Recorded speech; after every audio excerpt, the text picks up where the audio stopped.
प्रभु यीशु ख्रिस्त में प्यारे भाइयों प्यारे बहनों, हमारा ईश्वर करुणामय ईश्वर है। हमारा ईश्वर दयालु ईश्वर है। हमारा ईश्वर पापियों से प्रेम करने वाला ईश्वर है। पापियों की तलाश में वो हमारी उन मानवीय परिस्थितियों में आता है जिसमें हम जी रहे हैं। प्यारे भाइयों प्यारे बहनों, आइए हम उस प्रभु को सुनने के लिए अपने आप को तैयार करें। आज हम मनन चिंतन करेंगे संत लूकस का सुसमाचार अध्याय 19 पवित्र वचन 1 से 10 तक। यीशु यरीहो में प्रवेश कर आगे बढ़ रहे थे। जक्कैयुस नामक एक प्रमुख और धनी नाकेदार यह देखना चाहता था कि यीशु कैसे हैं, परंतु वह छोटे कद का था, इसलिए वह भीड़ में उन्हें देख नहीं सका। वह आगे दौड़कर यीशु को देखने के लिए एक गूलर के पेड़ पर चढ़ गया, क्योंकि वह उसी रास्ते से आने वाले थे। जब यीशु उस जगह पहुंचे तो उन्होंने आंखें ऊपर उठाकर जक्कैयुस से कहा, जक्कैयुस जल्दी नीचे आओ, क्योंकि आज मुझे तुम्हारे यहाँ ठहरना है।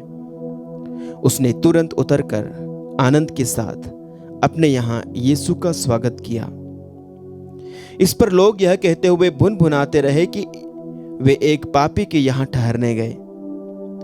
जक्कैयुस ने दृढ़ता से प्रभु से कहा, प्रभु देखिए, मैं अपनी आधी संपत्ति गरीबों को दूंगा, और मैंने जिन लोगों के साथ किसी भी बात में बेईमानी की है उन्हें उसका 4 गुना लौटा दूंगा।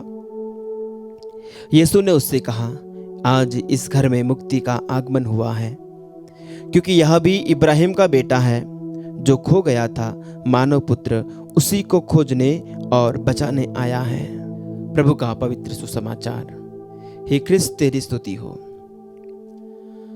प्यारे भाइयों प्यारे बहनों, बहुत ही प्रचलित, बहुत ही फेमस, कई बार सुना गया एक वृतांत आज संत लूकस हमारे सामने प्रस्तुत करते हैं। नाकेदार जक्कैयुस का वृतांत, एक ऐसी घटना जो हमारे व्यक्तिगत जीवन के लिए कई सारे गहरे रहस्य खोलती है और हमें कई सारी शिक्षाएं देती है। जक्कैयुस एक नाकेदार था, और नाकेदारों की जो सामाजिक पहचान थी प्रभु यीशु के समय में, उस समय के परिप्रेक्ष्य में वो उतनी अच्छी नहीं थी। नाकेदार लोग यहूदियों के दुश्मन, रोमियों के हितैषी थे। वे रोमियों के साथ काम करते थे और बेईमानी से धन इकट्ठा करते थे, और उस बेईमानी की कमाई और रोमियों से जो उन्हें मिलता था उससे वो पापमय जिंदगी जीते थे। क्योंकि प्यारे भाइयों प्यारे बहनों, धन पैसा मनुष्य को अधिकतर पाप की ओर खींच ले जाता है। प्यारे भाइयों प्यारे बहनों, इसलिए हम देखते हैं जक्कैयुस की जिंदगी में कि उसके पैसों ने और उसके इस जोब ने पापियों की कतार में खड़ा कर दिया था। लेकिन इस बंदे में एक बात यह थी कि यह प्रभु को देखना चाहते थे, यीशु को देखना चाहते थे। कहीं न कहीं एक भूख, एक प्यास थी उसके अंदर पाप के इस दलदल से बाहर आने की, और कोई मिल नहीं रहा था जो इसको मार्ग दिखाए, रास्ता बताए। प्रभु यीशु जब वहां से गुजरते हैं, हे जिज्ञासु व्यक्ति शायद मन में यह आस लिए कि कहीं ना कहीं मेरे अंदर जो भूख है, जो प्यास है, जो अधूरापन है, जो खालीपन है, इस व्यक्ति से मुलाकात से पूरा हो जाएगा, क्योंकि मैंने इसके बारे में सुन रखा है। यह अंधों को आंखें देता है। हमारे गांव के सड़क के किनारे एक बार एक अंधा बैठा हुआ था, और जब ये प्रभु वहां से गुजरे वो अंधे ने पुकारा, यीशु दाऊद के पुत्र मुझ पर दया कीजिए। और यही यीशु हैं जिन्होंने उस व्यक्ति को अपने पास बुलाया और उसे चंगा किया, उसकी आंखों की रोशनी लौटा दी। आज मैं इस रास्ते के किनारे बैठा हूं, मैं भी एक उम्मीद लेकर बैठा हूं कि इस यीशु की दृष्टि मुझ पर पड़े, उसकी करुणा की निगाह मुझ पर पड़े और मेरा भी उद्धार हो जाए। प्यारे भाइयों, प्यारे बहनों, जो ईश्वर की तलाश करता है, जो ईश्वर की चाह रखता है, ईश्वर की निगाह उस पर जरूर पड़ती है। प्रभु की निगाह उनके लिए जो प्यासे हैं उनके ऊपर जरूर पड़ती है। यदि आज आप अपनी जिंदगी के इस भागदौड़ के बीच में थोड़ा सा अपने आप को ठहराव दें और आप गुलर के पेड़ पर चढ़े, आप जहां से प्रभु गुजरते हैं वहां पर जाके बैठे, आपको प्रभु कहां मिल सकता है? पवित्र बाइबल में, पवित्र गिरजाघर में, संतों की संगति में, जहां कहीं भी आपको लगता है यहां से प्रभु को पाने की गुंजाइश है, आप वहां जाइए, प्रार्थना कीजिए और इस एक्सपेक्टेशन के साथ, इस उम्मीद के साथ प्रभु का इंतजार कीजिए कि प्रभु की निगाह मुझ पर पड़ेगी, प्रभु की दया दृष्टि मुझ पर होगी।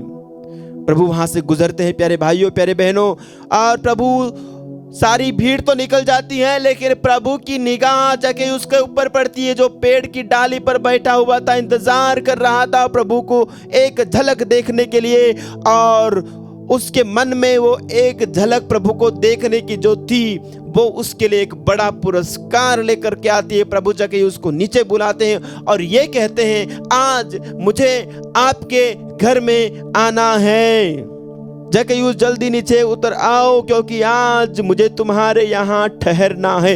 एक बहुत बड़ा क्रांतिकारी एक वचन प्रभु कहते हैं, एक बहुत ही बड़ी बात प्रभु कहते हैं, आज मुझे आपके यहाँ ठहरना है। प्यारे भाइयों, प्यारी बहनों, क्या आप चाहते हैं कि प्रभु यीशु आज आपसे ये कहें, आज मुझे आपके यहां ठहरना है? I want to stay with you today। प्यारे भाइयों, प्यारी बहनों, आपकी जिंदगी में जो कुछ भी चल रहा हो, जिस उतार चढ़ाव से आप गुजर रहे हैं, जिस बीमारी में आप हैं, जिस पारिवारिक लड़ाई झगड़े और कलह में आप जी रहे हैं, जिस असफलता के दौर से आप गुजर रहे हैं, जिस निराशा के दौर से आप गुजर रहे हैं, आपका जीवन टूट चुका हो, आपका जीवन बिखर चुका हो, आप बिल्कुल हेल्पलेस हैं, आप बिल्कुल निस्सहाय महसूस कर रहे हैं, आपके पास आगे बढ़ने के लिए, एक कदम बढ़ाने के लिए भी हिम्मत नहीं है, आपने उम्मीद खो दी है। प्रभु यीशु आज आपसे कहते हैं, मुझे आज आपके घर में ठहरना है। मुझे आपका नाम लेकर वो पुकार रहे हैं, वो आपका नाम लेकर पुकार रहे हैं, आपका नाम लेकर वो कहते हैं कि मुझे आपके यहां आज ठहरना है। I want to stay with you today। प्यारे भाइयों, प्यारे बहनों, उतरिए उस गुलर के पेड़ पर से, उछलते हुए वहां से नीचे आइए, आनंद व खुशी से प्रभु यीशु को अपने घर ले जाइए। कितनी विडंबना भरी बात है, कितनी दुखद बात है कि हम ख्रिस्तीय हैं, हम विश्वासी हैं, लेकिन फिर भी हमारे घरों में यीशु नहीं है। यह एक दुखद सच्चाई है कि यीशु हमारे जीवन में नहीं है। हम विश्वासी हैं, हम ख्रिस्तीय हैं, लेकिन ख्रिस्त हमारे जीवन में नहीं है। लेकिन वो आज आना चाहता है, वो आपके और मेरे घर में आना चाहता है। और हम पढ़ते हैं, जक्कैयुस ने तुरंत आनंद के साथ अपने यहाँ ईश्वर का स्वागत किया, यीशु का स्वागत किया। आनंद के साथ प्रभु यीशु आपके घर में आएंगे। और जब यीशु आपके घर में आएंगे तो आपकी स्थिति बिल्कुल जक्कैयुस की तरह होनी चाहिए। दृढ़ता से ये कहना चाहिए कि प्रभु देखिए, मैं अपनी आधी संपत्ति गरीबों को दे दूंगा, और मैंने जिन लोगों के साथ किसी बात में कोई बेईमानी की है उसे उनका 4 गुना लौटा दूंगा। जक्कैयुस अपने आप को, अपने घर को पूरी तरह से खाली कर रहा है, गरीबों को अपनी संपत्ति लुटा रहा है, और जिनके साथ भी बेईमानी की है उसका 4 गुना लौटा रहा है। यानी मैं नहीं सोचता कि उसके पास और कुछ बच पाएगा। इसलिए प्यारे भाइयों, प्यारे बहनों, जब एक धनी युवक प्रभु यीशु के पास आता है और कहता है आपका अनुसरण करने के लिए मुझे क्या करना चाहिए, स्वर्ग राज्य प्राप्त करने के लिए मुझे क्या करना चाहिए, प्रभु ने कहा आज्ञाओं का पालन करो। उसने कहा बचपन से करता आ रहा हूं। तब प्रभु ने कहा तुम में एक बात की कमी है, अपना सारा धन बेच दो, गरीबों को दे दो, और तब आओ और मेरा अनुसरण करो। वो चुपचाप चला जाता है। जब तक हम अपना सब कुछ प्रभु के लिए, प्रभु के नाम पर औरों को देने के लिए तैयार नहीं हैं, जब तक हम अपने आप को खाली करने के लिए तैयार नहीं हैं, अपने स्वाभिमान को, अपने अहम को, अपने अहंकार को, अपने घमंड को, अपने स्वार्थ को, अपने मन की इच्छाओं को जब तक हम खाली नहीं करेंगे, ईश्वर का राज्य हमारे अंदर प्रवेश नहीं करेगा।